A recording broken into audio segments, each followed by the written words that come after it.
The key to branded content is figuring out what your consumers actually want to know. And it's hard to know that without looking at your data. So your social channels can be a great indication of that. What are people commenting on and sharing and liking, whether that's the format or the topic itself. The other thing you can look to is your website. Your website has tons of information about the most frequently asked questions that are being viewed, the sections, the questions that people are typing into maybe your chat box for support. And the other thing you can do is talk to your people. Your tech team knows what works on the page and what doesn't. Your sales team knows the objections that they get when they're trying to sell.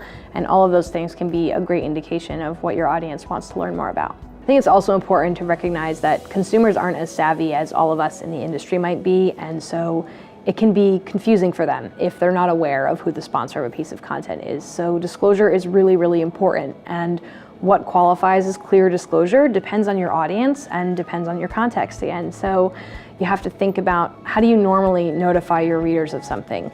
How do you let them know if there's been an editor's note or a change or an update to a piece? Those same kind of indicators, whether it's in text or a different colored font or something like that, can give you a good indication of the kind of alerts that your readers are expecting. And so if you can make sure that it's clear to them, the role that the sponsor or the advertiser played in that piece, it makes it a better reading experience for them. They end up being pleasantly surprised instead of feeling tricked or deceived, and that's going to be a much better reading experience for them and probably leave a better taste in their mouth as for how their experience with you as an advertiser and as a publisher was.